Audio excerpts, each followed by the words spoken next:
মাটির চুলায় রান্দা এগুলি মানে আরো বহুত মানে আগের মানুষ রাঁধতো আগেরকার দিনে। তো এখন তো এগুলি দেখাই যায় না, মানে এগুলি মানে সচরাচর দেখতেই পারি না।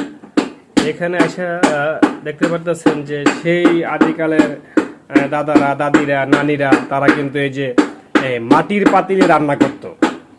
এখনকার বর্তমান প্রজন্মের যে মানে মানুষ যারা পৃথিবীতে আসতেছে এবং যারা আসছে তারা কিন্তু এই মাটির পাতিলের রান্না কিন্তু তারা কিন্তু দেখে নাই এবং দেখতে পারবেও না।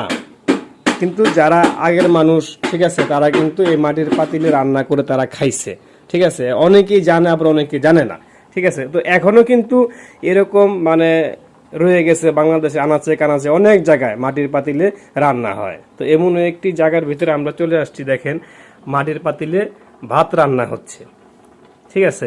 যেটা এখনকার বর্তমান যুগের অনেকের কাছে কল্পনা, ঠিক আছে। বইয়ে দেখা যায়, মোবাইলে দেখা যায়, টিভিতে দেখা যায়, ঠিক আছে, কিন্তু বাস্তবে নয় এবং এগুলি নাই বললেই চলে। কিন্তু হ্যাঁ, কিছু কিছু জায়গায় আছে যেরকম মাটির পাতিলে ভাত রান্না করে এখনো তারা তাদের ঐতিহ্য ধরে রাখছে। দেখেন কি সুন্দর, এই যে এখানে দেখেন এই যে ঢাকনা ঢাকনা ওই যে ভাত হচ্ছে এখানে, ঠিক আছে। যেটাকে এখন আবার এখানে আরেকটা কথা বলে রাখি, সেটা হচ্ছে কি আপনার এখানে যে ভাতের ফ্যান এবং মার আমরা যেটাকে ফেলে দিই, কিন্তু এইখানে সেটা ফালায় না, তারা এটা একেবারেই রান্না করে ফেলে, যেটাকে বর্ষা ভাত বলে তারা, ঠিক আছে। অবশ্যই আপনারা কমেন্টে জানাবেন যে কে জানেন, কারা জানেন কোথায় এই বর্ষা ভাত তৈরি হয় এবং কোথায় কোন গ্রামে এই মাটির পাতিলে এখনো রান্না হয়। যদি কেউ জেনে থাকেন তাহলে অবশ্যই আপনাদের মূল্যবান কমেন্ট করে জানাবেন। এখনো মানে আমি আশ্চর্য হয়ে গেলাম, এখনো বাংলাদেশে মাটির পাতিলে রান্না হয়, আশ্চর্যের বিষয়, তাও লার্কির চুলায়, ঠিক আছে। দেখেন কত সুন্দর করে ভাত হচ্ছে মাটির পাতিলে।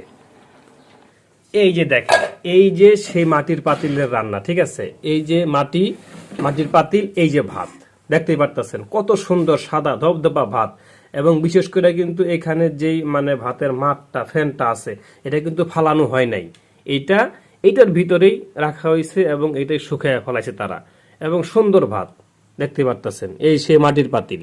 এবং এখানে কোনো বালু বালু লাগবে না, সুন্দর ভাত সুন্দর করে আপনি খেতে পারবেন, ঠিক আছে। আশ্চর্য যে কল্পনা, এখনো বাংলাদেশে এই মাটির প্রচলিত এখনো রয়ে গেছে, ঠিক আছে। এখনো রান্না হয় মাটির পাতিলে, এখনো মাটির পাতিলে অনেকেই খায়।